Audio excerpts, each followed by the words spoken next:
Bien, entonces, como hemos mencionado, vamos a iniciar nuestro camino hacia la administración y gestión hospitalaria. Nosotros en salud pública hablamos de un hospital de referencia, ya vamos a entender por qué, y dentro de la nomenclatura internacional y haciendo referencia a los niveles de atención, el segundo nivel y el tercer nivel son los niveles de referencia, son los hospitales de referencia, y por lo tanto todo lo que vamos a hablar en esta sesión se puede aplicar ya sea a un hospital básico de segundo nivel o a un hospital de tercer nivel. Bien, primero partimos de un concepto de hospital, cómo deberíamos nosotros concebir a un hospital. Es muy difícil darles un concepto en unas cuantas palabras. Es mucho más fácil referirnos a ciertos elementos que hacen al concepto de un hospital, ¿no? Por ejemplo, que un hospital es un centro de atención de pacientes y donde la asistencia es fundamental. Es decir, la asistencia de pacientes o la atención asistencial de los pacientes es lo más importante. El hospital sigue un prototipo de organización hotelero porque aquí, como ven, la cama de hospitalización es el elemento fundamental y un paciente también es parecido a un huésped en un hotel. Ocupa una cama, se le brindan servicios, no solo de atención, sino también de confort, es decir, para que el paciente esté cómodo en el hospital, recibiendo la atención que precisa, recibiendo las intervenciones que necesita y que además tenga todo lo necesario para poder estar cómodo, digamos, durante su hospitalización. Un tercer elemento es que en un hospital aplicamos conocimientos especializados. Ya no es lo mismo que un servicio de primer nivel o de atención primaria. En un hospital contamos con recurso humano calificado, especializado, ¿sí? Entonces, eso es importante recalcar porque muchas veces se cree que la presencia de un médico general en hospitales, digamos, no tiene ninguna contradicción con el concepto y no es así. En los hospitales el recurso humano debe ser especializado, principalmente el recurso médico. Un cuarto elemento de un hospital que ustedes nunca deben olvidar es que el hospital es un centro de capacitación, es un centro de enseñanza-aprendizaje para recursos humanos que están en formación en el sector salud. Entonces, todos los que han seguido una carrera en el sector salud han tenido que pisar un hospital, han tenido que hacer prácticas en un hospital durante su formación profesional. Un quinto elemento, que también se lo olvidan muchos, es que el hospital es un escenario interesante de investigación clínica y epidemiológica. El recurso, la materia prima, si ustedes quieren, para investigaciones clínicas, están ahí, son los pacientes hospitalizados. Y todo lo que nosotros podamos realizar durante su manejo, durante su cuidado, puede ser también utilizado en procesos de investigación clínica epidemiológica. Sin embargo, estos dos elementos, la enseñanza y la investigación, deben tenerse en cuenta a momento también de especificar necesidades de infraestructura, equipamiento, insumos y recursos humanos destinados a estas labores también. ¿Ya? Entonces, en cuanto a la enseñanza, por ejemplo, en nuestro país la docencia asistencial, digamos, cumple ese requisito. Todos los médicos que trabajan en un hospital son potencialmente docentes o profesores del recurso humano que está en formación y que está trabajando en el hospital o que está asistiendo a nuestro hospital.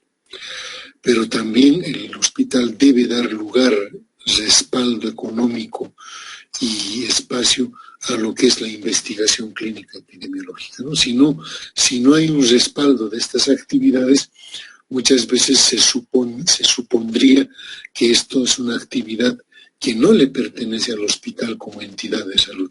Y no es correcto entenderlo así. El hospital tiene esas funciones y, como vamos a ver, la misma Organización Mundial de la Salud comparte estos criterios. Algo que a muchos no les gusta escuchar también es que un hospital puede convertirse en una empresa de servicios. Y no hablamos en el sentido de querer privatizar un hospital o lucrar con el hospital, porque todo lo que el hospital genere como recurso de ingreso propio, de generación propia, ¿dónde se va a utilizar si no es en el mismo hospital? Entonces, la idea de tener una empresa de servicios implica de que se generen recursos con potencialidades y elementos que un hospital los tiene muy, muy bien fortalecidos. No son todos los servicios que pueden ofertarse, ojo, son servicios específicos o concretos los que podríamos en algún momento vender a otros usuarios fuera de los pacientes que se atienden en el hospital. Por ejemplo, si yo tengo un centro de imagenología muy bien montado, con resonancia magnética, con tomografía axial computada, etcétera, ecografía de 3D, 4D o 5D. Entonces, ese servicio no solamente va a prestar la atención a los pacientes hospitalizados, porque esa capacidad instalada tiene una potencialidad mayor. Por lo tanto, es muy posible que ese hospital que tiene un servicio de imagenología muy bien montado pueda ofertar esos servicios a otros clientes fuera de los que atiende normalmente el hospital. Y eso no significa descuidar a nuestros pacientes, ¿no? Simplemente es aprovechar la capacidad instalada que funciona con nuestros pacientes, pero que también genera recursos, ¿ya? Entonces, eso en muchos casos habrá que ver a qué situaciones se pueden aplicar. La OMS coincide con nosotros y fíjense cuando habla de su concepto de hospital, la Organización Mundial de la Salud dice es una parte integrante de la organización médica y social. Tiene la función de proporcionar a la población atención médica completa, preventiva y curativa, pero también incorpora en su concepto, fíjense que es un centro de preparación y adiestramiento de personal de salud, es el mejor escenario para capacitar y formar a la gente del sector salud, y también coincide en que es un excelente campo de investigación biosocial, ¿no? Entonces, esos conceptos que hemos mencionado son compartidos por parte de la OMS también. Ahora, ¿qué características debería tener un hospital de segundo nivel?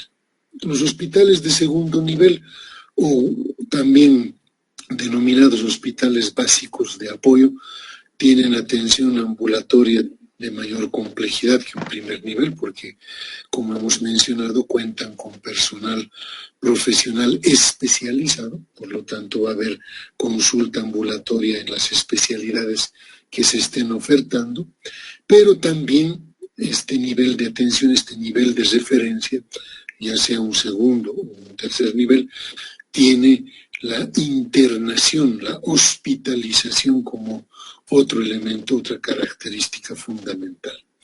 Y obviamente en un hospital de segundo nivel se habla tradicionalmente de 4 especialidades básicas, ¿verdad?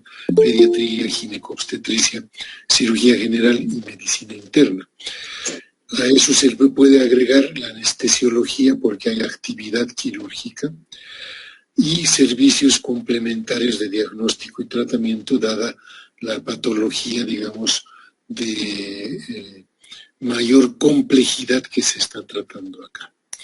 Ahora, cuando hablamos de un hospital de tercer nivel, ya hablamos de la atención ambulatoria y la internación hospitalaria en todas las especialidades y subespecialidades clínicas o quirúrgicas, ¿ya? Entonces ya nosotros entenderemos que en un hospital de tercer nivel ya no son solo estas 4 especialidades básicas, sino que se multiplican hacia todas las áreas de conocimiento médico, tanto en la forma de especialización como de subespecialización. Ahora, es importante que se tenga en cuenta que cuando hablamos de un hospital, por ejemplo, de un hospital de segundo nivel, o un hospital básico, o un hospital municipal, o un hospital provincial, cualquiera de esas denominaciones hace referencia a un hospital de segundo nivel, lo que tiene que cumplir como criterio básico es, primero, la atención por especialistas.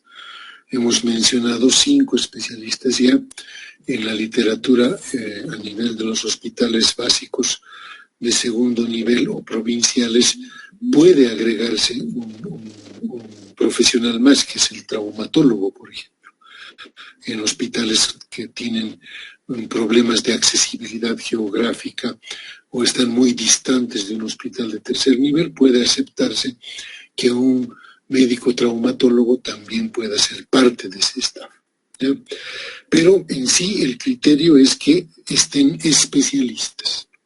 Entonces yo no puedo tener especialistas por 6 horas y después 18 horas de médicos generales.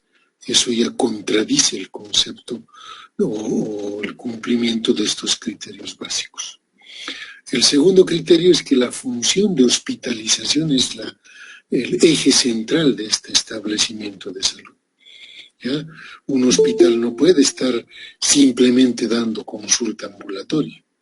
O sea, un hospital tiene como principal función la hospitalización o el manejo hospitalario de casos, si ustedes quieren. El tercer criterio básico para que hablemos de un hospital de segundo nivel es que tiene que garantizar 24 horas de atención y 7 días a la semana. Si no se cumple este criterio, tampoco se está cumpliendo las necesidades para hablar de un hospital como tal, ¿ya? Y como cuarto criterio, un hospital nunca puede ser un elemento independiente, autónomo o aislado. Un hospital siempre es parte de un sistema de salud, siempre es componente de un sistema de salud. Y como ven acá en el esquema, si este es el hospital de segundo nivel, estos son los centros de salud primarios. Entonces, hacen parte, este hospital es un centro de referencia de pacientes que van a provenir de estos centros de salud, donde hay médicos generales o médicos familiares que son el filtro y el primer contacto con los pacientes dentro de este sistema de salud o esta red de establecimientos, y en donde se definirá qué pacientes requieren o necesitan la atención hospitalaria. La forma de relacionamiento, por lo tanto, va a ser a través de un sistema de referencia, cuando los centros envían al paciente. La segunda R, resolución, que el hospital debe resolver el problema del paciente referido.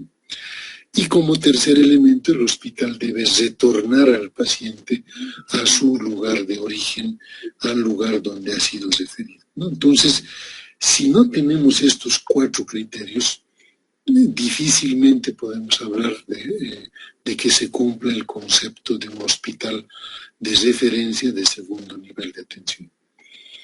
Entonces, ojo con eso, porque en nuestro país es muy fácil que los alcaldes, la gobernación, etcétera, denominen hospital de segundo nivel a una infraestructura, pero que no llega a cumplir con estos elementos.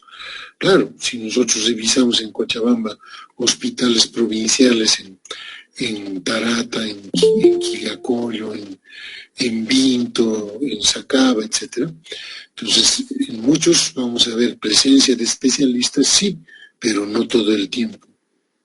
Entonces, cuando no están las 24 horas de atención y los 7 días de la semana garantizados con especialistas, ¿ya?, y con la función de hospitalización, entonces no se cumple el criterio. Y eso es importante recomendarles a ustedes porque muchas veces políticamente se habla de hospitales de segundo nivel, hospitales provinciales, pero que no tienen los recursos suficientes, la infraestructura necesaria, el equipamiento necesario y mucho menos el recurso humano mínimo necesario para la atención de pacientes 24 horas al día y los 7 días a la semana. Bien, entonces el hospital como parte de un sistema de salud, como ven acá, es parte integrante de la red de servicios y es un nivel de mayor complejidad que el de atención primaria. Debe proporcionar a la población asistencia en salud integral, completa, oportuna, de calidad. También debe desarrollar acciones en promoción, protección de la salud, recuperación de la salud y manejo de pacientes enfermos y rehabilitación, pacientes enfermos que han quedado con alguna secuela, alguna complicación por alguna patología. Entonces, es necesario recordar eso. Y volvemos a mencionar, fíjense, el hospital es también un centro de capacitación y formación de personal médico y de apoyo, como también un centro de investigación científica y biosocial. Bien, seguimos viendo al hospital como parte de un sistema de salud. En este sentido se dice que el hospital debe ofertar servicios curativos, paliativos o de rehabilitación adecuados a los problemas de los pacientes referidos principalmente. Si bien un hospital puede tener acceso directo por parte de la población, por ejemplo, en casos de accidentados, en casos de emergencias clínicas o quirúrgicas, y en esos casos no vamos a esperar que el paciente todavía vaya a un primer nivel y puede acceder directamente al servicio de emergencias hospitalario, entonces no hay problema, ¿sí? Pero en el resto de los casos, los pacientes llegan por referencia. Entonces, los servicios curativos, paliativos o de rehabilitación deben responder a esos problemas de pacientes referidos con mayor frecuencia en el servicio. Entonces, es importante entender eso. El hospital debe asegurar la continuidad de la atención. Esto implica que un paciente que ha entrado a un centro de salud y el médico general o familiar ha detectado un problema que precisa de atención por especialista y además a través de la hospitalización, entonces va a proceder a la referencia. No es que ese médico de atención primaria se está deshaciendo del problema, ese médico está enviando al paciente para que el hospital le dé la continuidad de la atención, que el hospital continúe con esa atención del paciente referido, ¿ya? Entonces eso es importante hacerles notar en estos primeros conceptos. Por ello se dice que el hospital debería tener una oferta de servicios complementaria a los otros niveles de atención, principalmente al primer nivel de atención, ¿ya? Y debería contar además con un equipo técnico y con recurso humano de alta capacidad resolutiva, porque el hospital debe resolver problemas de casos complicados, casos difíciles de manejo clínico o de manejo quirúrgico, y que obviamente en un centro de salud un médico general o familiar no va a tener toda la posibilidad para resolverlo. Pero el hospital debe garantizar esa capacidad resolutiva, porque no tendría sentido que reciba una referencia y el hospital diga no puedo solucionarlo. Puede ser que el hospital no pueda solucionar con el nivel de complejidad que tiene y los especialistas con los que cuentan, pero por suerte en un sistema de salud eso se soluciona cuando hay un tercer nivel y el hospital de segundo nivel también puede tener esa función de referencia de un paciente al hospital de mayor complejidad. Entonces estamos viendo en esos puntos claramente. La Escuela Mexicana de Administración Hospitalaria nos brinda principios o lineamientos de política hospitalaria que debiéramos considerar también como parte de los conceptos de hospital, ¿no? Y es bueno repasar estos 8 elementos, fíjense. Que un hospital, reiteramos, es componente de redes integradas de servicios de salud que apoyan la capacidad resolutiva de un primer nivel de atención, o sea, complementan al primer nivel de atención. Coincidimos con la Escuela Mexicana. Segundo, debe privilegiar realizar actividades y procedimientos de modo ambulatorio, evitando así hospitalizaciones innecesarias. No quiere decir que no hospitalice. El hospital debe hospitalizar lo que necesita manejarse en esa forma. El resto de las cosas deberán manejarlo con procedimientos ambulatorios para evitar que un paciente que no necesita hospitalización esté ocupando una cama. Tercer elemento, los hospitales deben ser seguros para sus usuarios, darles atención segura. No puede venir un paciente a enfermarse al hospital o a complicarse al hospital o a lastimarse en el hospital. Entonces tienen que dar atención segura y además deben ser amigables con el medio ambiente. No se olviden que producimos muchos desechos hospitalarios, residuos infecciosos inclusive, que pueden ser peligrosos para el medio ambiente. Un hospital se debe preocupar de la salud, el bienestar y el desarrollo de competencias de su personal, ya que ellos son su principal recurso. Fíjense cómo el hospital debe capacitar continuamente, debe hacer formación continua en su propio personal. El hospital utiliza solo tecnología costo efectiva y se basa en la medicina basada en evidencia científica para modificar y perfeccionar prácticas. Esa es la práctica científica de la medicina. Y en un hospital se privilegia esa forma de trabajo, ¿eh? Entonces solo se utilizan tecnologías costo efectivas. Por tecnología podemos entender, por ejemplo, pruebas de laboratorio, test de diagnóstico, medicamentos, etcétera, que pueden utilizarse en el manejo de pacientes. Ahora, también en un hospital hay que ser eficiente con el uso de los recursos y con la contención de costos para contribuir a una atención equitativa. No podemos gastar todo en un solo paciente y después el resto de los pacientes se quedan sin ningún tipo de atención.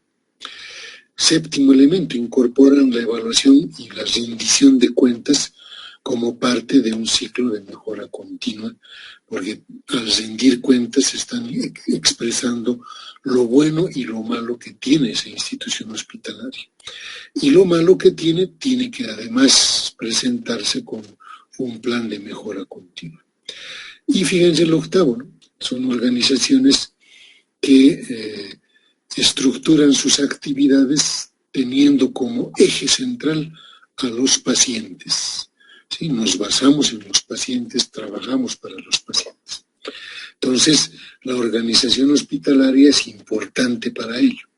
Por eso se dice que todo hospital requiere de una infraestructura, como ven ustedes acá, física, funcional, planificada, ¿no? O sea, no pueden haber acá adaptaciones de un edificio de departamentos, adaptación de un chalet de vivienda familiar, adaptaciones de algún establecimiento de otra índole y que quiera adaptarse para generar un hospital en esa otra infraestructura, ¿no? Tiene que ser pensado como hospital, construido como hospital para que su funcionamiento sea mucho más dinámico, mucho más útil, digamos, para la gente. Todo hospital debe tener equipos y elementos científicos y generales según sea la demanda que necesita. Debe contar con una dirección y una administración eficiente. Debe tener recurso humano calificado y con capacidad resolutiva, como dijimos. y debe contar con un sistema de información, tanto clínico, epidemiológico, como administrativo, financiero, si ustedes quieren. Entonces, todos esos elementos son necesarios para el funcionamiento de un hospital. ¿Qué oferta ese hospital? Vamos a ver que ese hospital tiene un paquete complementario, una oferta complementaria, porque un hospital ya, por lo menos de segundo nivel, o antiguamente denominado hospital de distrito, hospital provincial, hoy en día hospital municipal, por ejemplo, servicios de cirugía general y de urgencia, de cirugía obstétrica, de ginecología y pediatría, fíjense, todos son por especialistas. No se pueden proporcionar estos servicios por médicos generales. Ya en el hospital se necesita sí o sí la presencia de profesionales especialistas que además manejen terapia intermedia, porque hay actividad quirúrgica importante, y que el médico internista sea también parte de esa oferta de servicios. Ahora, a esto se debe sumar la odontología especializada. En muchos de nuestros hospitales este es el elemento más bajo, más insuficiente de la organización hospitalaria y de la oferta hospitalaria, porque resulta que en muchos hospitales el consultorio odontológico hospitalario hace lo mismo, duplica las actividades de un consultorio de atención primaria, un consultorio odontológico de atención primaria. Por lo tanto, no cumple con el requisito de que el odontólogo de atención primaria tenga un especialista con quien pueda hacer las referencias, resoluciones de todo. Luego están los servicios técnicos de imagenología, con todo lo que se pueda contar en un hospital de segundo nivel, y el servicio de laboratorio, ya no solo básico, sino químico, clínico, y hasta con especialidades en laboratorio, por ejemplo, bacteriológico, parasitológico, virológico en hospitales de tercer nivel. Entonces, la oferta de un hospital está pues centrada en eso, ¿verdad? Tiene 4 especialidades básicas: un hospital provincial, un hospital básico, un hospital municipal, y puede brindar consulta externa ambulatoria en esas 4 especialidades, la hospitalización en esas 4 especialidades, la atención quirúrgica en cirugía general y cirugía obstétrica, la atención complementaria al primer nivel a través de las referencias, resoluciones de turno, el laboratorio clínico, serológico y de especialidad, si ustedes quieren, una farmacia que ya maneja medicamentos de segunda y tercera generación, un servicio de imagenología muy bien provisto de elementos, de no solo rayos X, ecografía, tomografía o hasta resonancia en un tercer nivel. Todavía un hospital de segundo nivel puede ofertar la referencia al tercer nivel cuando las capacidades resolutivas han sido superadas y la única forma de solucionar el problema de un paciente es con un subespecialista o superespecialista en un hospital de tercer nivel.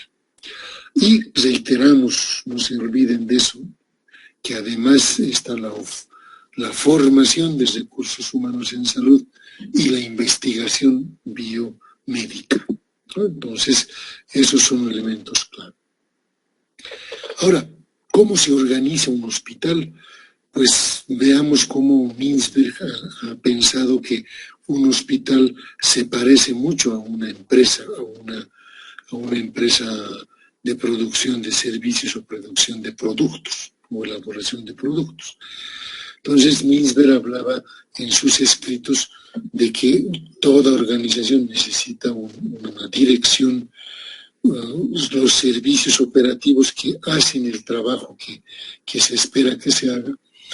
El director necesita una línea media que le colabore con la integración, la supervisión, el control, la vigilancia, la evaluación hacia estos niveles operativos por la línea media, que haya una logística o sistema de insumos para garantizar los recursos para que estas bases operativas tengan con qué trabajar y que haya una estructura técnica en la que se oriente el trabajo de estas bases operativas con componentes de calidad, de producción de calidad en lo que se está haciendo.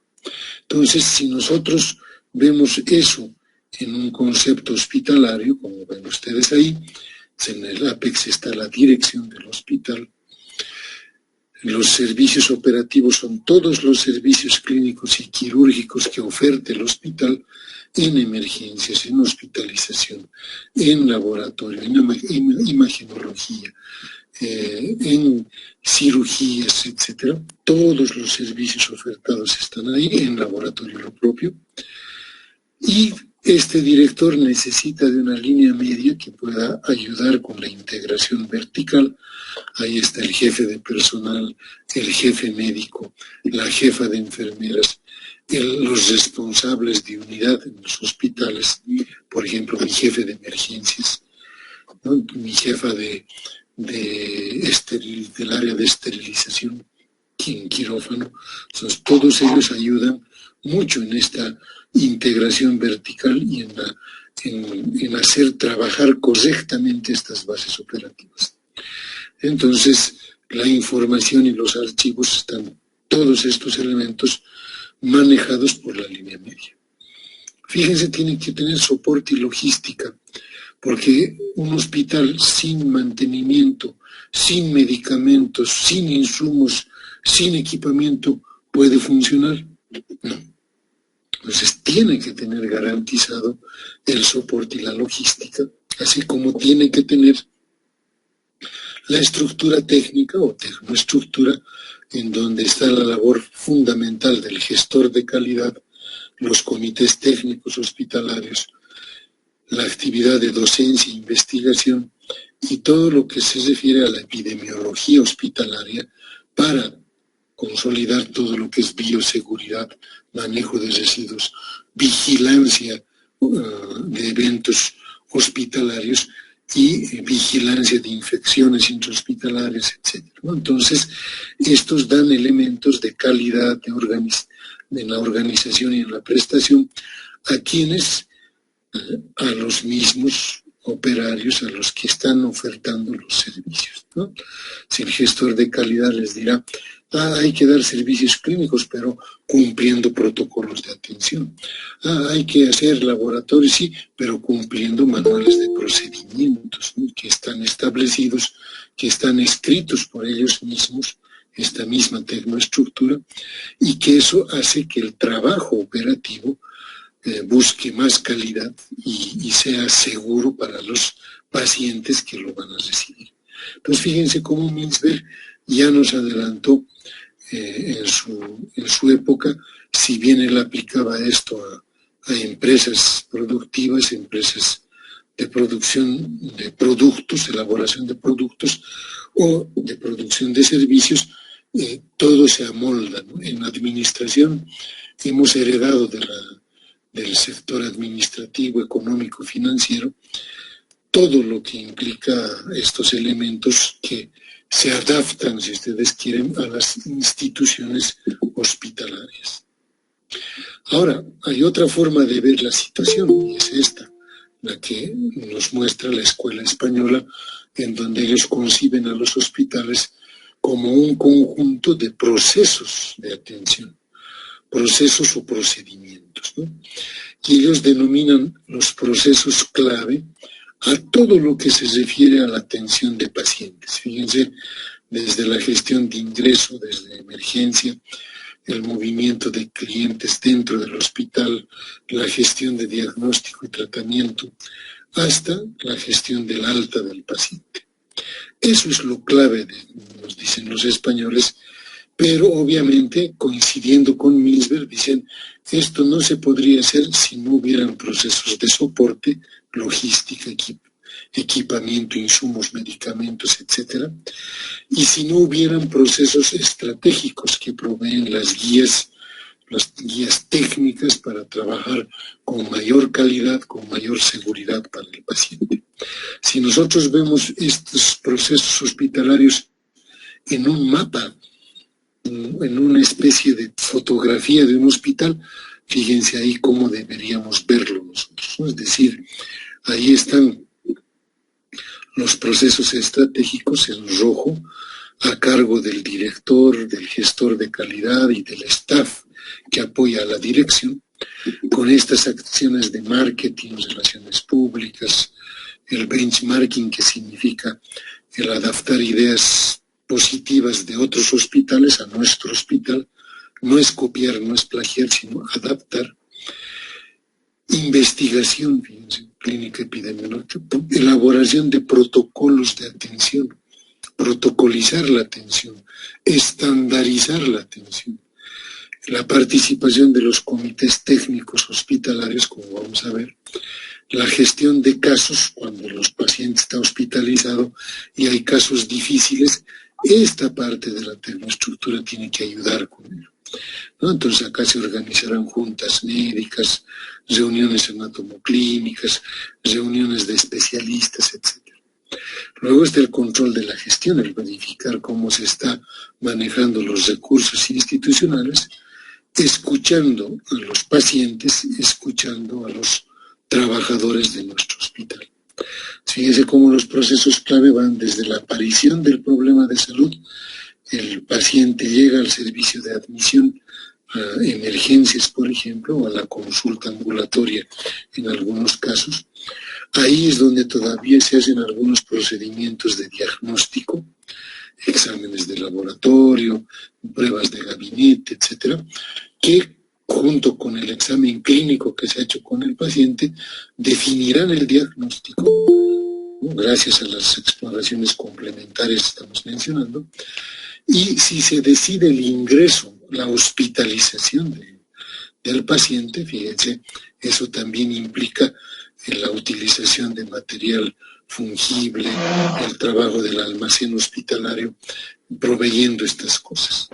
Y una vez que ingresa, el paciente recibe un tratamiento hospitalizado y ahí tenemos medicamentos, farmacia que tiene que actuar en todo esto.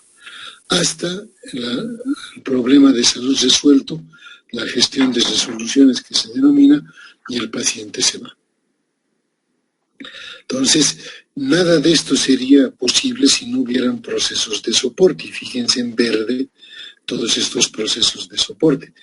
En emergencias, si no tiene estas cosas, no puede trabajar el médico de emergencias. En hospitalización, si no les ofrezco materiales fungibles, medicamentos, fármacos, reactivos de bioquímica, etcétera, ¿cómo hago el tratamiento de un paciente? ¿No? Entonces, y además, fíjense, estas cosas se garantizan, además de, se benefician y se fortalecen con otros procesos de soporte. Fíjense acá, limpieza, mantenimiento, cocina, seguridad, lavandería, esterilización, presupuesto, tesorería, jefes de personal, sistemas informáticos, compras de autoconsumo, compras de material hospitalario, gestión de documentos, la historia clínica o el expediente y todo lo que es contabilidad. Entonces, fíjense, si yo no tengo en un hospital estos procesos resueltos, funcionando y además eficientemente, funcionando con eficiencia, quiero decir, es muy difícil que los procesos clave se cumplan, ¿no? Y si tengo esto, pero no tengo la parte estratégica, no tengo la visión de calidad de la atención, etcétera, entonces puedo estar atendiendo pacientes, pero cometiendo muchos errores, utilizando, digamos, hasta tecnología antigua, ya no actualizada, no basada en evidencias, etcétera, etcétera, etcétera, ¿no? Fíjense cómo esto se aplica a un hospital de paciente renal, un servicio hospitalario para atención al paciente renal. Acá arriba ven todo lo que son los procesos estratégicos, otra vez a cargo del director y del gestor de calidad, ¿no? Todo lo que es control, desarrollo estratégico, planificación estratégica, voz del cliente, voz de la atención primaria, escuchar a nuestros profesionales, el benchmarking, la comunicación interna y externa, la la normalización, los protocolos de atención y la planificación de la docencia interna y la investigación. Y tampoco se podría hacer mucho, fíjense, con tantos elementos de gestión de soporte, ¿no? O sea, control presupuestario, contabilidad, compras, almacén, mantenimiento, seguridad, tesorería, lavandería, cocina, jardinería, limpieza, residuos, farmacia. Fíjense, tantas cosas, inclusive aparece aquí la asistencia espiritual, fíjense. ¿No? El hecho de que todo hospital debe tener algún espacio dedicado a la oración de los familiares, de los mismos pacientes también, que pueden ir a una capilla o a un icono religioso para poder hacer sus ritos, ¿no? Y costumbres, ¿no? Entonces, todos estos elementos, fíjense, para garantizar la atención de pacientes renales que pueden llegar programados en su consulta o me pueden llegar de emergencia, y que yo voy a decidir si se hospitalizan o se atienden en forma ambulatoria, y si se hospitalizan, hasta cuándo se dan de alta, ¿no? Y con atención al paciente y al usuario. Y durante toda su permanencia en el hospital, fíjense, poner a disposición exámenes complementarios, pruebas, análisis, diagnóstico por imagen, anatomía patológica, hemodiálisis, rehabilitación, gimnasio. Y fíjense cómo la docencia figura como una especie de transversal en todo este proceso de atención. Claro, porque en un hospital donde se manejan pacientes, estudiantes van aprendiendo cómo se manejan esos pacientes. Hoy en día se dice que hay elementos de gestión hospitalaria que un director de hospital no debería descuidar, ¿ya? Y ahí tienen la mayoría de ellos. Por ejemplo, una gestión moderna de hospital implica pues el conocimiento y aplicación de la planificación estratégica, la gestión estratégica. Implica que el director y su staff, el administrador, tengan un presupuesto adecuado, o sea, la gestión financiera, que además manejen a su recurso humano, satisfaciendo al personal, es gestión de recursos humanos, que el director con todo su staff se preocupen de la gestión de recursos, de otros recursos, aparte de los humanos, fíjense, la infraestructura, el equipamiento, la tecnología, los insumos y los medicamentos. La evaluación de los procesos de atención, que se denominan gestión clínica, cómo se están atendiendo a los pacientes, ¿ya? Si estamos siendo efectivos y eficientes o solamente efectivos y nada más, ¿ya? La organización y funcionamiento bajo parámetros de gestión de calidad es obligatorio para un hospital, así como la evaluación de la gestión y la denominada también gestión diaria del hospital. De ahí es que nosotros conocemos la gestión de procesos y operaciones. Entonces, fíjense, en un modelo sistémico todo tiene una entrada, un proceso y una salida o resultado, ¿no? Entonces, paciente enfermo que llega es la entrada, se admite, entra emergencias en la atención inicial, puede hospitalizarse y entrar, por ejemplo, a cirugía y a hospitalización, y una vez que está resuelto todo el proceso de facturación y el procedimiento de egreso respectivo, cuando ya el paciente se va sano a su casa. Entonces, en gestión de procesos u operaciones, ahí están elementos que no podemos descuidar. Por ejemplo, aquí que haya un asistente software, hay un médico por camilla de emergencia, que haya cirujano, quirófano, insumos, medicamentos disponibles, que haya médico, enfermera, medicamentos para hacer esas funciones, y que pueden remitir el paciente de un segundo nivel al tercer nivel, o pueden hospitalizarlo, y ahí otra vez a través de asistentes de software hacer todo su manejo dentro del hospital hasta que se vaya sano, o en algún caso el paciente fallezca, digamos, durante su atención hospitalaria, ¿no? Entonces, esa gestión de procesos tiene que ver mucho con ustedes, ¿no? Ahora, El Ministerio de Salud de Bolivia tiene su propia caracterización de hospitales de segundo nivel y de tercer nivel. Y para ellos definen un hospital, fíjense, un segundo nivel, aquel que tiene como misión resolver los problemas de salud de la población de su ámbito jurisdiccional mediante una atención integral con adecuación intercultural, ambulatoria, hospitalaria y las 4 especialidades. Ahí está medicina interna, ginecobstetricia, cirugía general y anestesiología, pediatría y odontología especializada, como hemos mencionado nosotros también. Para construirse un hospital hay que cumplir ciertos prerequisitos y en Bolivia el Ministerio de Salud principalmente vela porque los servicios primarios de atención primaria tengan alta utilización, una buena cobertura por encima del 90%, que todas las comunidades que están dentro del área de influencia del hospital tengan acceso a un primer nivel de atención, que para ese primer nivel se cumplan el financiamiento del 100% de sus necesidades de infraestructura y equipamiento en ese primer nivel, que se tenga recurso humano, todo el recurso humano necesario en ese primer nivel y que exista un sistema de referencias de soluciones de todo. Entonces, fíjense, en Bolivia, supuestamente, si no tenemos esto primero, no debiera construirse hospitales, pero lamentablemente echa la ley, echa la trampa. La ley de autonomías, la autonomía municipal, hizo que muchas alcaldías empezaran a construir hospitales más que todo como obras visibles que ganan votos, pero que ellos jamás van a poder hacer funcionar al 100%. ¿Por qué? Porque la infraestructura es tal vez en lo que menos se invierte en la gestión hospitalaria. Es fácil construir. Puedes dejar hasta un elefante blanco bien construido. Es difícil después el equipamiento. Es difícil conseguir los insumos.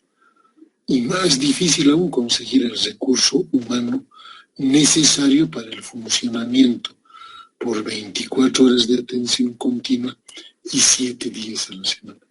Entonces, esos elementos recuérdenlos bien. Hay otros criterios, por ejemplo, que haya una red de servicios, ya lo sabemos, que sea un centro de referencia para el primer nivel de atención.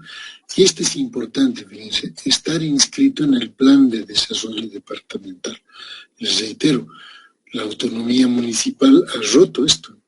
Hay alcaldes que han construido un hospital cuando a 8 kilómetros hay otro hospital. Entonces van a entrar en concurrencia con otro municipio y van a ser recursos que se han utilizado mal. Entonces, un criterio financiero, por ejemplo, es que haya garantía del soporte financiero para el funcionamiento del hospital, para el mantenimiento, para el equipamiento y para el recurso humano. Si no, no debiera construirse. Criterios demográficos: se maneja una población mínima de 50.000 habitantes para pensar en un hospital, pero dependerá también de las características de la población, el crecimiento poblacional, la tasa de migración, etc. Debe haber criterios de accesibilidad. Esto se refiere a un fácil acceso físico, una buena ubicación con medios de transporte, vías de comunicación. Ahí es donde hay que pensar un microhospital. Y en el criterio ambiental, disponibilidad de servicios básicos y no generar un impacto ambiental negativo. Ahora, ¿cuándo se precisa un hospital? Entonces, ya hemos visto, primero, un criterio demográfico, pues podemos aceptarlo. Ya es una población de más de 50.000 habitantes, por lo tanto ya necesita un hospital. Segundo, la situación geográfica por problemas de accesibilidad. Fíjense en este mapa. Puede ser que alguna de estas zonas básicas de salud sea inaccesible, o sea, geográficamente inaccesible. y no llega a 50.000 habitantes, puede ser que tenga 30.000, pero como es inaccesible, es muy difícil mover a la gente que se enferma de ahí hasta un hospital, por lo tanto, tendremos que pensar en un hospital, aunque sea para una población menor a 30.000 habitantes. Hay otros criterios que hay que seguir, ¿no? Cuando hay una red de servicios de primer nivel y necesitamos un hospital, tendremos que definir después del mapeo sanitario respectivo, tendremos que definir dónde va a estar el hospital de referencia de cada red de servicios, ¿ya? Y este mismo mapa nos ayuda a entender el criterio de regionalización y múltiples prestadores. ¿A qué nos referimos con esto? A que si yo tengo mapeado mi departamento, mi país, y además tengo identificados todos lo que hay de recursos, que aquí hay un servicio de la iglesia, que aquí está uno de la universidad, que aquí hay un hospital privado, etcétera, en todos ellos, yo puedo definir y decir cuál va a ser el hospital de referencia para esta red de servicios en este municipio y ponerle un solo hospital de referencia. Lo propio para los siguientes, ¿verdad? Entonces, puede ser que este chiquitito que ven acá sea muy pequeño geográficamente en extensión, pero necesita acceder a un hospital. Entonces tenemos que garantizarle también su hospital. Entonces en un mapeo sanitario es más fácil regionalizar y decir por regiones vamos a tener un solo hospital.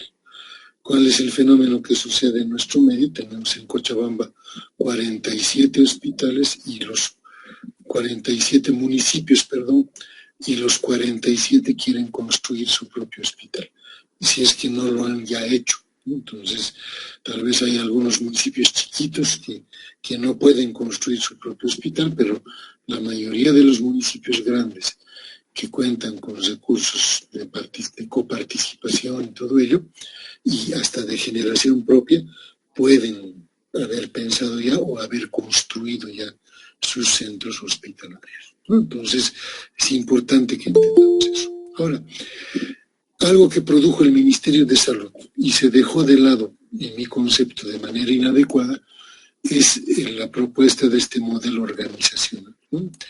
Hay 6 departamentos clave en un hospital. ¿Qué significa? Que la línea media que hablamos de Minsberg, la línea que ayuda al director a manejar las bases operativas de la institución, tiene que estar presente, ¿no? Entonces, fíjense acá, con estos 6 departamentos, un hospital de segundo nivel puede tranquilamente funcionar adecuadamente, ¿no? Y tener simplemente 6 jefes de unidad o departamento, ¿no? Entonces, uno es el Departamento de Gestión Administrativa y Financiera, en donde estará el administrador del hospital, principalmente. El Departamento de Gestión de Calidad, Enseñanza e Investigación, donde estará el gestor de calidad, dependiente del director del hospital. Y en la parte de entrega de servicios, fíjense, un departamento de atención ambulatoria, que se ocupe de toda la atención de la consulta externa, emergencias, etcétera. Un departamento de hospitalización que garantice la función de hospitalización en las 4 especialidades básicas de un hospital de segundo nivel.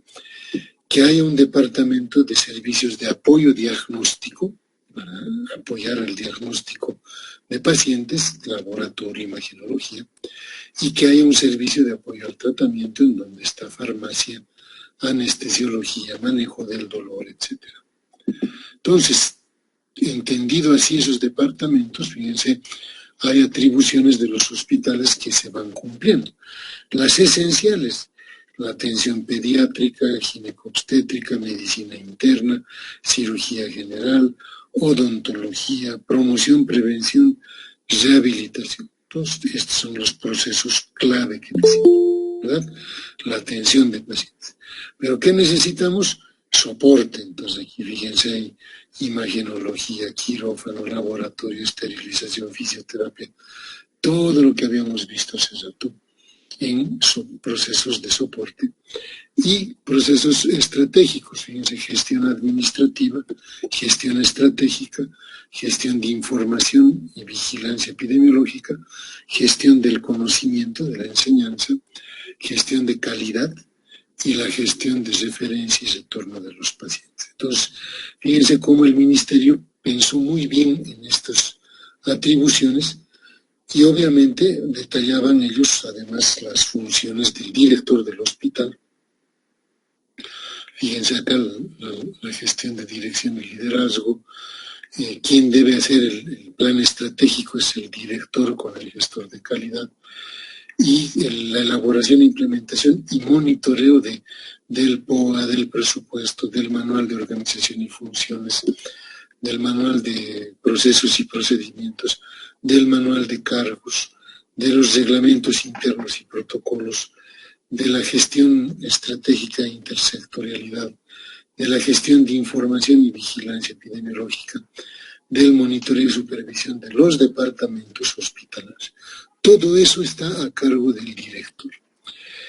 Fíjense lo que está a cargo del departamento de gestión de calidad o gestor de calidad, fíjense, ¿no? Entonces, programas anuales de gestión y mejora continua y control de calidad, seguridad y prevención de riesgos, seguridad y control de calidad del laboratorio, prevención y control de infecciones hospitalarias, de bioseguridad y de manejo de residuos, educación en salud a usuarios, actualización y capacitación continua al personal, la docencia en pregrado, la docencia en posgrado, si ustedes quieren, la investigación operativa, las auditorías, todo eso está a cargo del Departamento de Gestión de Calidad. El administrador, ¿qué tiene que hacer el administrador? El POA y el presupuesto, la organización administrativa, la organización de personal, la administración de bienes y servicios de acuerdo a la ley SAFCO, la gestión y mantenimiento de equipamiento e infraestructura, la evaluación de desempeño del personal administrativo, el aseguramiento y el mercadeo social. Entonces, todos tienen una función. El que se va a hacer cargo de docencia, por ejemplo, investigación, ahí está el pregrado, ahí está el posgrado. Entonces, todo lo que se puede hacer en capacitación continua, sesiones clínicas, revisiones bibliográficas, etc. Y en investigación lo propio, ¿no? Investigación clínica y epidemiológica, investigación laboratorial, social, satisfacción de usuarios, etc. Ahora, fíjense, la gestión de calidad otra vez, el programa trabaja la mejora continua y después está la gestión de referencia y retorno, ¿no? Recibir a los pacientes de la red de servicios que está bajo nuestra dependencia, resolver sus problemas y retornarlos. Entonces, esto estaba muy bien pensado y lamentablemente se dejó de lado y no se está tomando en cuenta actualmente, ¿no? La gente que es más inteligente en cuanto al manejo de instituciones se da cuenta que estos son departamentos que es muy conveniente su aplicación, ¿no? Por ejemplo, el de atención ambulatoria, fíjense, va desde consulta externa en las especialidades hasta rehabilitación y fisioterapia, información a la comunidad, supervisión a los establecimientos de primer nivel, emergencias, urgencias y reanimación, todo dependiente de un jefe. El de hospitalización va a haber admisión a los servicios de internación, atención especializada, cuidados intermedios, referencia y retorno y gestión de la red de ambulancias. Ahí está el otro jefe de apoyo diagnóstico para imagenología y laboratorio y de apoyo y tratamiento para anestesiología y terapia del dolor, manejo de quirófano, esterilización y manejo de farmacia. Entonces, todo eso no puede faltar en un hospital. Ahora, inclusive el hospital tiene funciones hacia afuera, ojo, y hacia afuera, por ejemplo, debe tener un buen sistema de información gerencial, brindar información al Ministerio de Salud a través del SNIS, participar en los análisis de situación de salud con el Ministerio de Salud y los sedes, cumplir todo lo que es vigilancia epidemiológica dentro del hospital. Ahí están las normas de notificación de enfermedades que están bajo vigilancia. E inclusive, fíjense, formar parte del sistema de defensa civil para casos de emergencias o desastres naturales, ¿no? El hospital debe ser parte de esas instancias también, y poner en funcionamiento y crear condiciones para los comités de asesoramiento técnico que se sugieren mínimamente estos 5, ¿no? Un comité de infección hospitalaria, de farmacia y terapéutica, de tecnología y adecuación de medios diagnósticos y terapéuticos, de investigación, docencia y formación continua, y de auditoría médica común. Mínimamente, el personal de un hospital debería estar involucrado en alguno de sus comités técnicos hospitalarios, ¿no? Y esto es dar también la estructura, la tecnoestructura, la idea de darle la calidad a la atención en el hospital.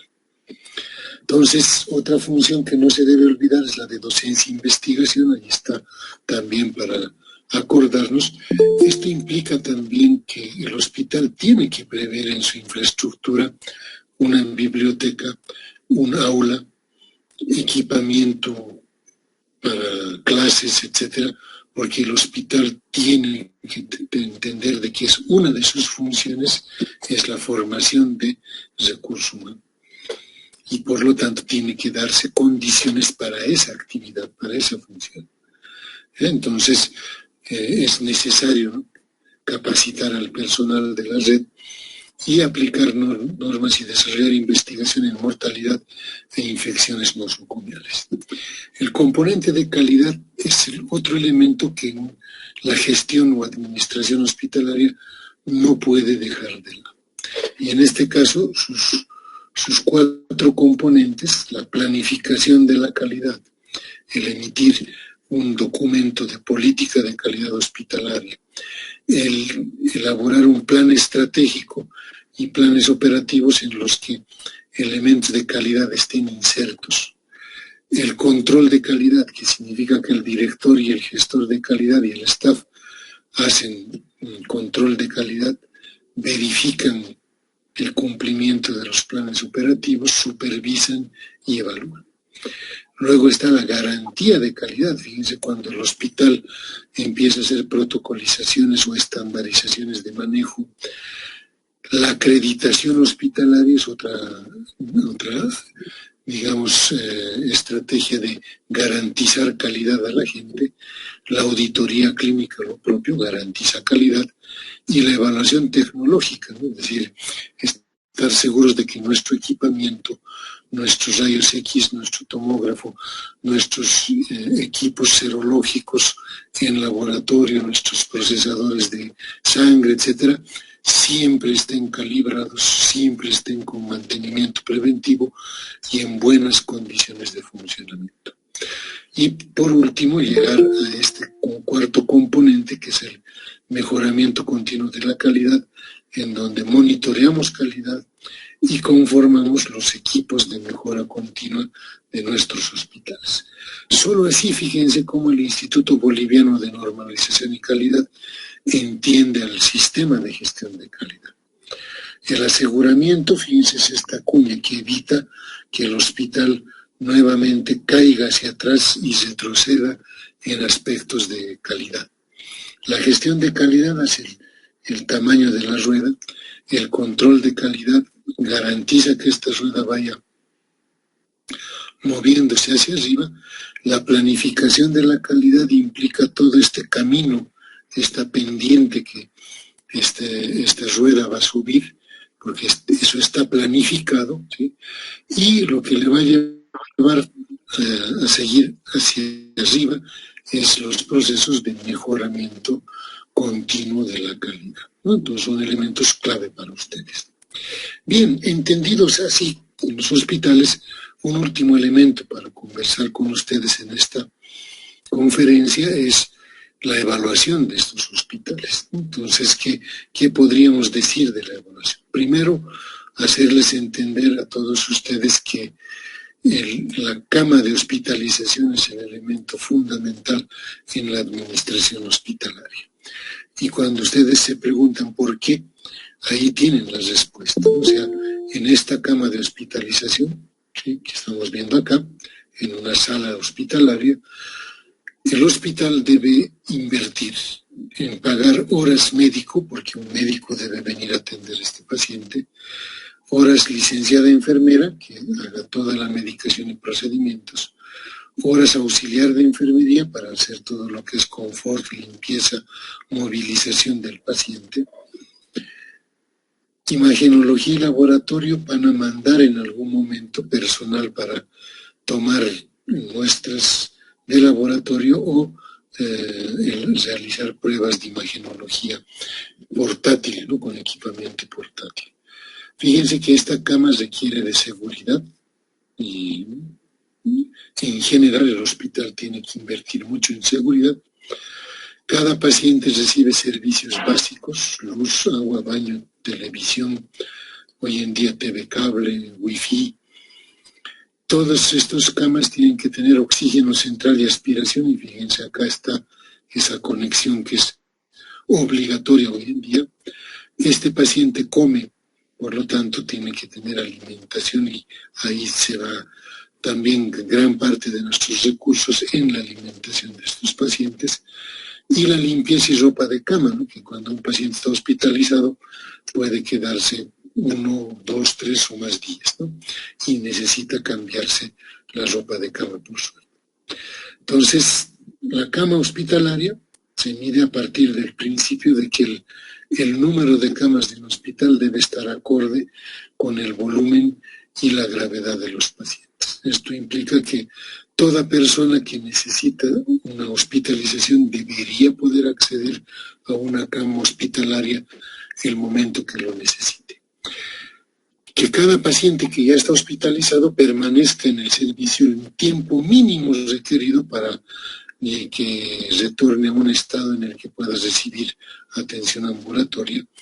Y en síntesis, el hospital no debe tener nunca camas vacías.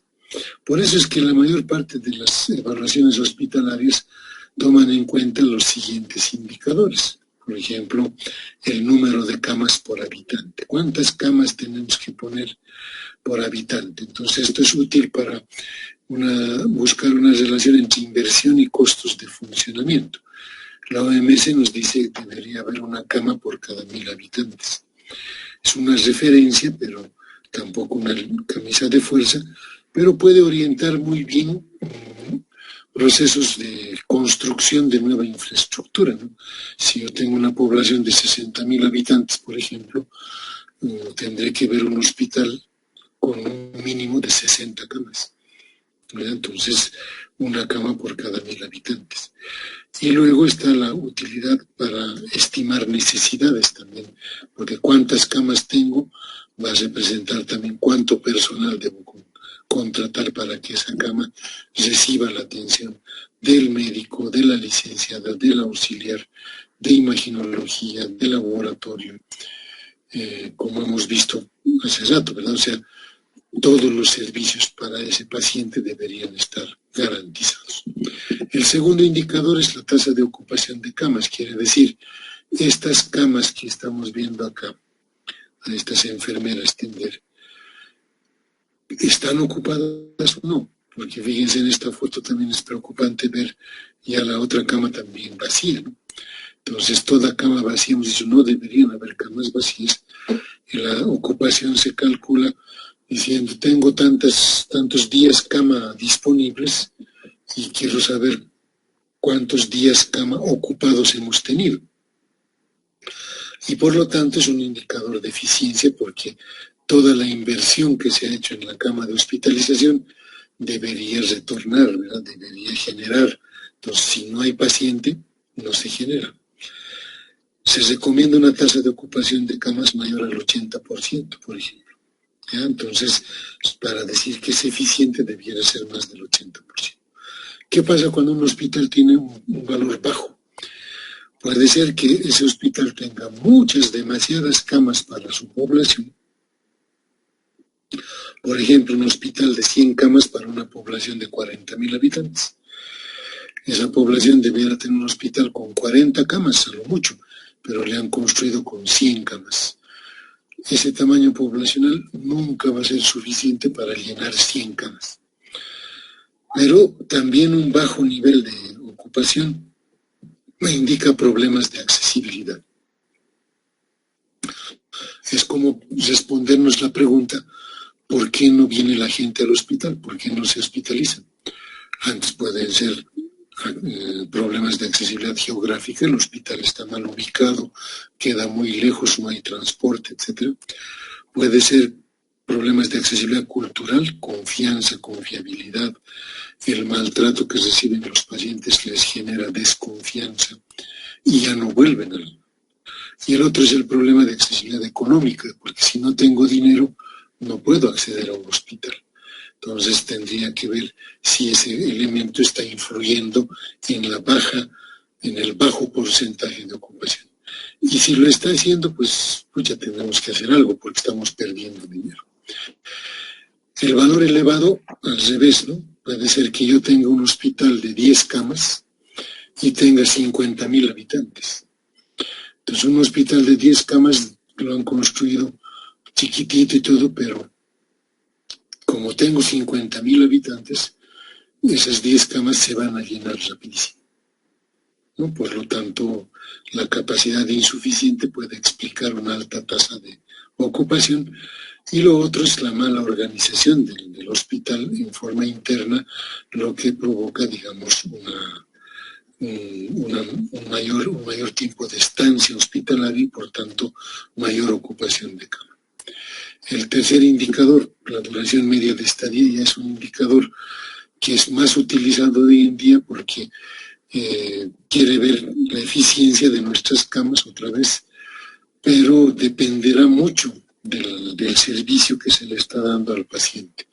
En general se dice que el tiempo de hospitalización de un paciente en cualquier patología, en cualquier grupo de patologías, debiera ir de 3 a 5 días, no nada más.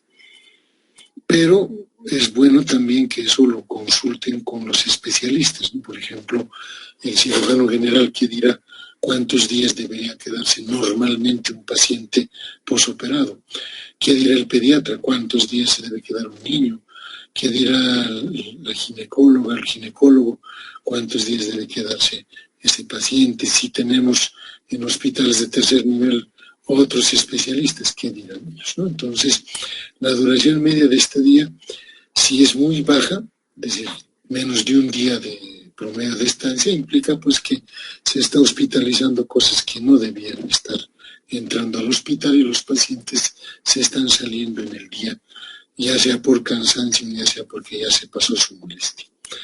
En cambio, cuando la duración media de estadía es prolongada, es decir, los pacientes se quedan más días de lo esperado, más tiempo de lo esperado, entonces ahí sí hay que revisar problemas de manejo clínico. Por ejemplo, complicaciones del paciente, por eso se está quedando más días. Una infección intrahospitalaria que lo está condenando al paciente a quedarse más tiempo. Pero, fíjense, también pueden haber elementos de mal diagnóstico.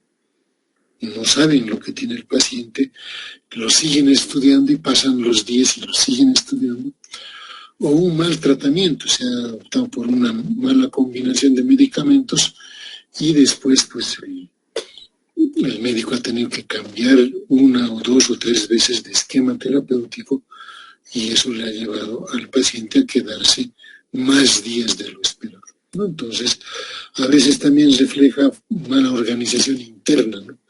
Por ejemplo, que el laboratorio nos falle y cuando nosotros pidamos laboratorio nos entreguen a los 3 días y nuestro paciente ha estado 3 días esperando nada más ese laboratorio. En camas también se habla del índice de rotación, o sea, cuántos pacientes han pasado por esta cama, por ejemplo, en un mes, o en una semana, o en 15 días, etc., o en 3 meses, dependiendo de nosotros. O sea, ¿Cuántos pacientes en un mes han pasado por esta cama?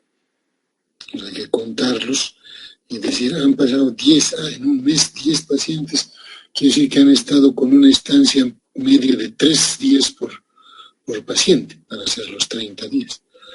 Entonces, uno puede decir, está bien, el tiempo de estancia es adecuado, esta cama siempre ha estado ocupada por un paciente, no como estas otras dos que están vacías, y por lo tanto, esta cama ocupada es eficiente. Y el otro indicador es el intervalo de sustitución de cama, o el giro de cama. Fíjense cómo es, una cama te ha quedado vacía, ya se fue el paciente, ¿en cuánto tiempo viene un siguiente paciente? Si ya no estamos diciendo cuántos pacientes en el mes o en la semana, aquí estamos diciendo cuando ya se desocupa una cama, ¿en cuánto tiempo entre el siguiente paciente?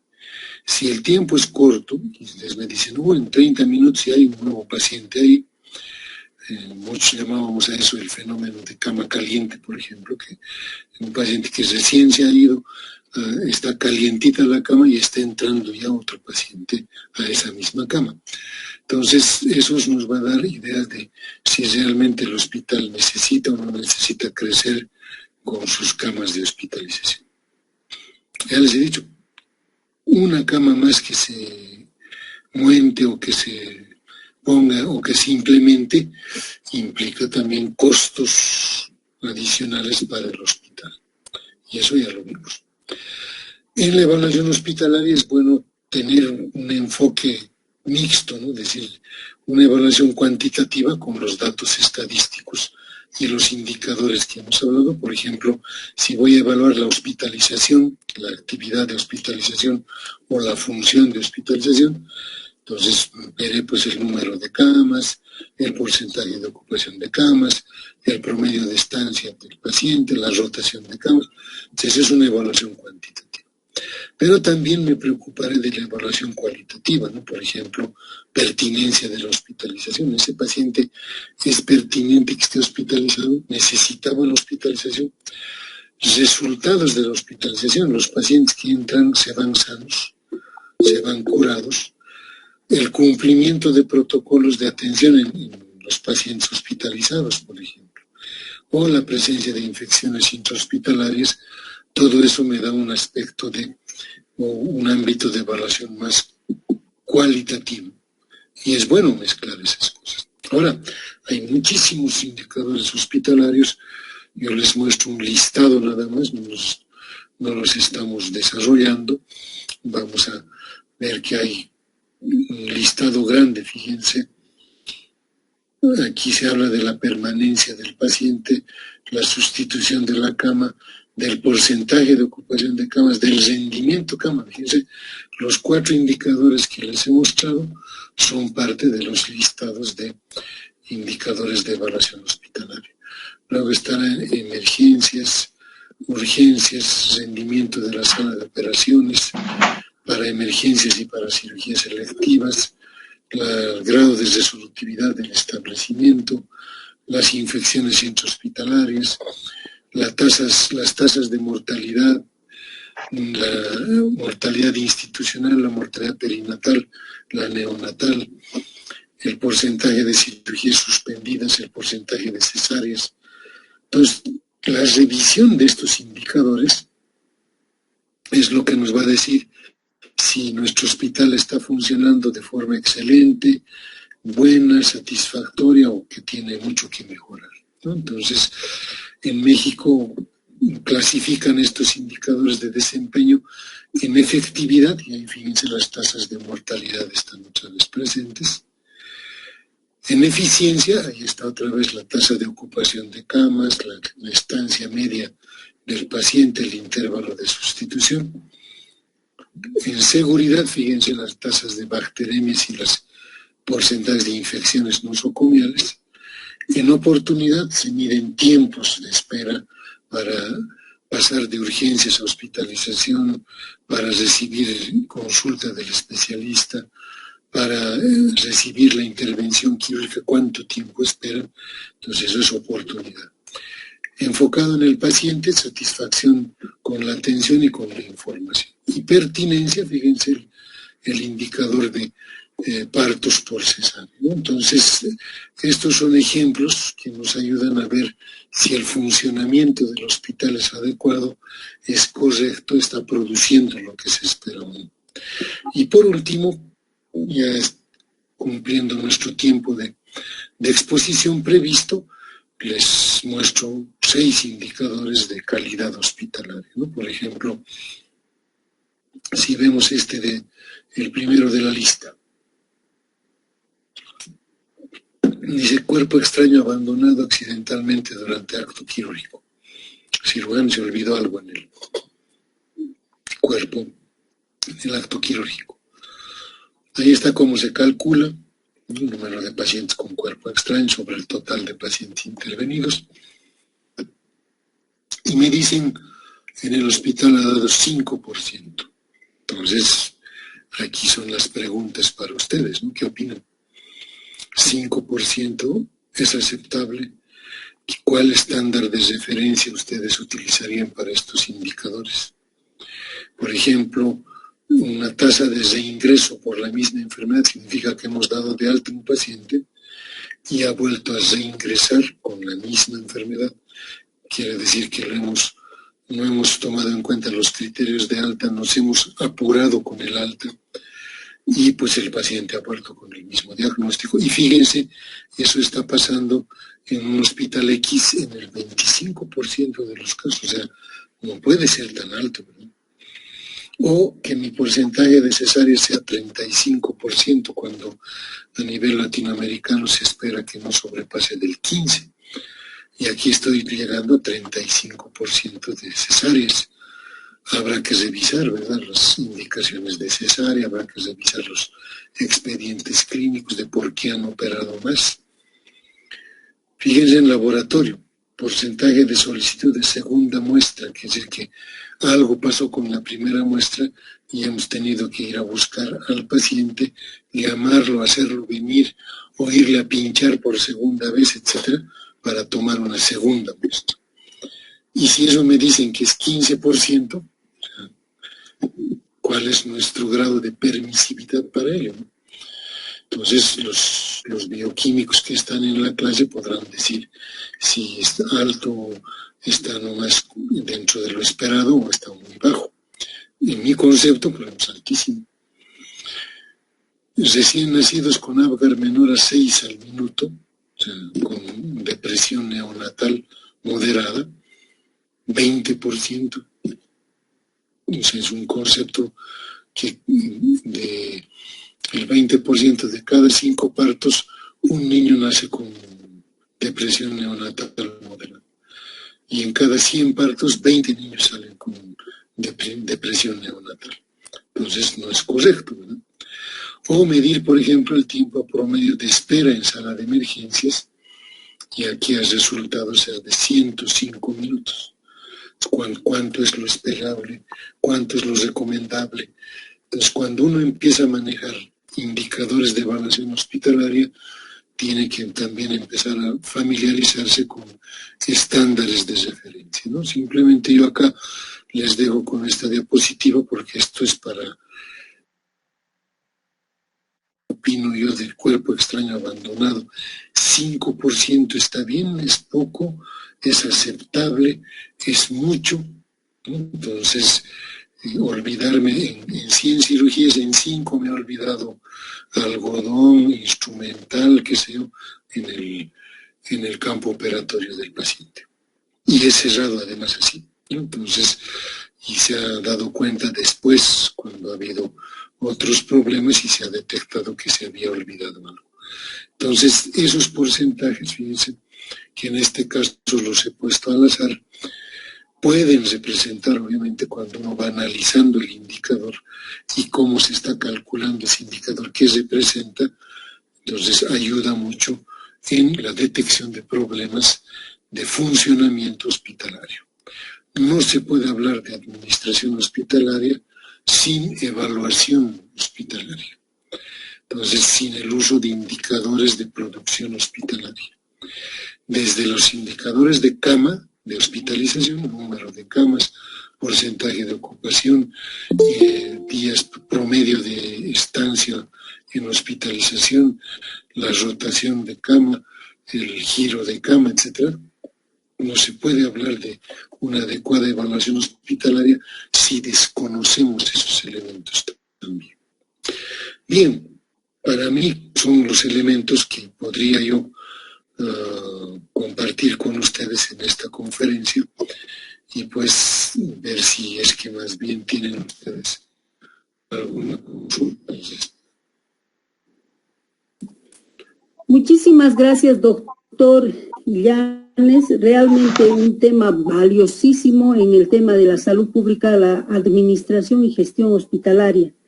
Una valiosa retroalimentación para muchos profesionales y un tema que en nuestro sistema de salud se requiere estar en continua retroalimentación para lograr una gestión de calidad hospitalaria. Queremos invitar en este momento a los participantes que tienen alguna pregunta, tal vez alguna duda o algún cuestionamiento que quieran compartir con el doctor Illanes. Tienen el tiempo para los participantes, por favor.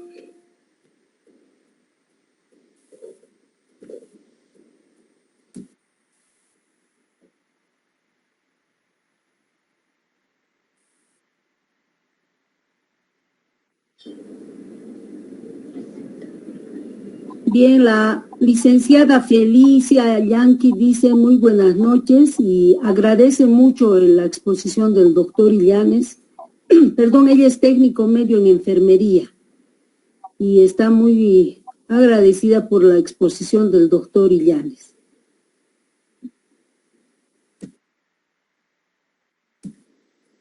Bueno, querido doctor Illanes, creo que ha sido tan excelente y clara su exposición que todos han quedado tal vez con muchas dudas resueltas, pero por supuesto que para la próxima disertación vamos a tener un tema también valioso, que es la planificación estratégica y operativa en hospitales. Exacto, sí. Entonces, agradeciéndole mucho su participación tan valiosa y su disertación tan clara, nos despedimos con usted, no sin antes cederle tal vez unos minutos más de despedida con los participantes. Doctor, adelante. No, pues yo simplemente contento por poder compartir con gente.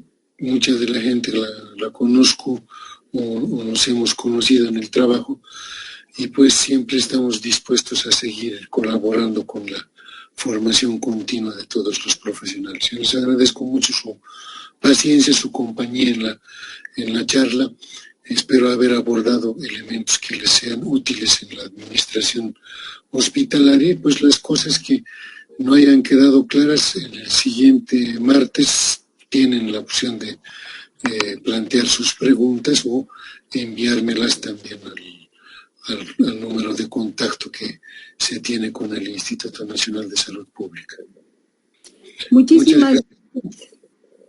Muchísimas gracias, doctor. Mil disculpas, muchísimas gracias. Y nuevamente quiero leerles algunos mensajes, por favor, que dice de Zaida Lucas. Gracias por la enseñanza.